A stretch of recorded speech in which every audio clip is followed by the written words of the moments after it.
Le saludo con afecto y le platico que una manera coloquial de definir a la liturgia, es decir, que es el rostro de la iglesia, es decir, es lo que vemos de la iglesia, porque nosotros los laicos nunca participaremos de un cónclave, nunca estaremos en un sínodo, no formaremos parte del capítulo general de una orden religiosa, pero lo que vemos entonces de la iglesia es la liturgia, la celebración de la Santa Misa, la celebración de los sacramentos.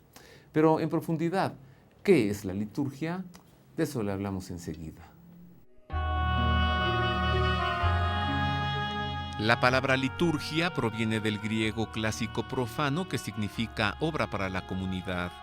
Ya desde los siglos II y III a.C., en la traducción del Antiguo Testamento al griego, elaborada por los judíos de Alejandría en Egipto, conocida como la versión de los 70, la palabra tiene un sentido cultual, como lo tiene también en las cartas de San Pablo a los hebreos y a los romanos, en las que a Cristo y al mismo Pablo se les llama liturgos.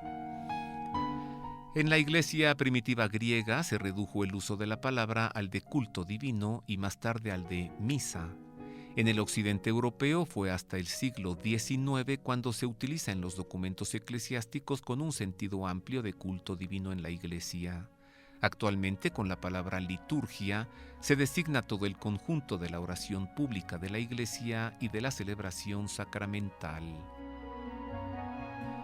A mediados del siglo XX, el Concilio Vaticano II, en la Constitución sobre la Liturgia, presenta un tratado pastoral en el que afirma que la liturgia es la cumbre a la que tiende la actividad de la Iglesia y fuente de donde emana toda su fuerza, y en el que explica lo que es la liturgia. 1. El ejercicio del sacerdocio de Cristo, es decir, en la liturgia, Cristo actúa como sacerdote ofreciéndose al Padre para la salvación de los hombres. 2.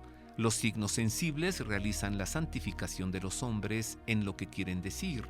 Por ejemplo, el agua en el bautismo significa y realiza la purificación y es principio de vida. El pan en la Eucaristía alimenta el espíritu del hombre. 3. En la acción litúrgica, Cristo y los cristianos que forman el cuerpo místico ejercen el culto público. Y 4.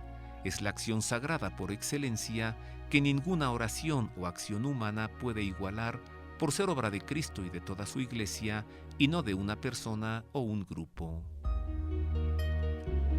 Se le denomina lo litúrgico a los actos sagrados que por institución de Jesucristo o de la Iglesia y en su nombre son realizados por personas legítimamente designadas en conformidad con los libros litúrgicos aprobados por la Santa Sede para dar a Dios, a los santos y a los beatos el culto que les es debido.